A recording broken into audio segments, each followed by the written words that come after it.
Hi guys, I'm cleaning right now, so don't mind. But welcome back to Tiffany's Homemade Sourdough Goodies. Today's going to be a video all about Miss Fran, my starter. We're going to tell you how to feed her and what I've learned since starting this business. I do have an older video about starter, but this one's going to be more updated. So yeah, let's get into it. Flip you around. Why don't we? So what do you need for this? You need a scale. You need starter. You need a jar to put your discard in. All-purpose unbleached flour. Miss Fran specifically likes the Acadia flour. She is very particular and will throw a fit if I use anything else. So, lesson learned, we stick with Acadia. It does have a pretty hefty price tag, but you know, Miss Fran deserves it. She deserves it. Okay, so let's start by discarding her. Now, I keep the discard jar in the fridge, and Miss Fran is always kept at room temperature. So, because I bake so much, like bake every week, I want to be consistent, hence why she's always kept out at room temp. And I feed her twice a day. So, this is her second feeding of the day. Like I mentioned, I feed her twice. And I do this because I learned that a lot of bakeries, professional bakeries, they never let their starter turn into discard, which is just like inactive. They never let their starter become inactive. That's a better way to put it. When it starts to become inactive, the bad microbes take over and your starter will start to smell like acetone. That's the best description. Some people say like alcohol or vodka.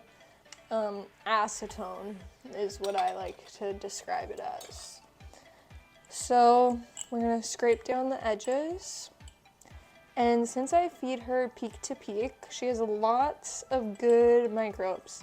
So not only does she double, she quadruples in size and she makes huge bubbles. Like on the side of this jar, I've seen bubbles like up to like, I don't know, like 2 centimeters in diameter, which is pretty significant.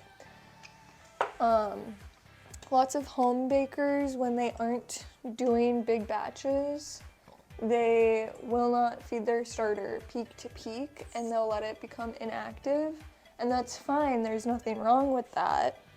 I'm not yucking your yum, per se, but the science behind it supports doing it twice a day to keep the good bacteria thriving, and that's their home and nobody can move them out, you know?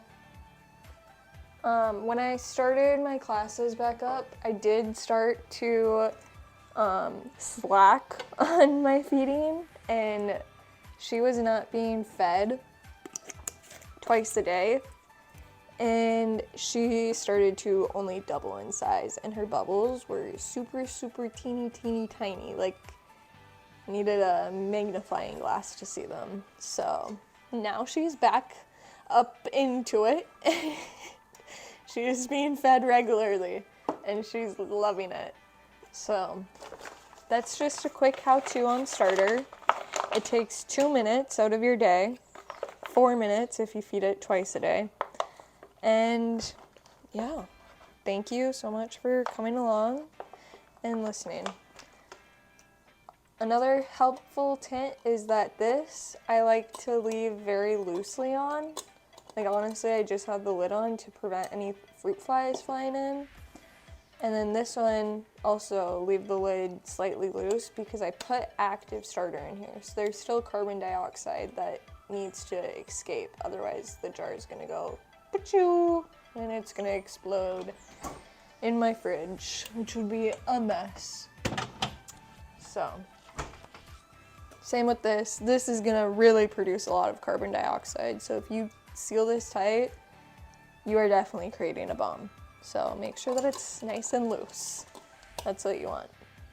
All right, that's all for now. Thank you so much for coming along and watching a starter how-to.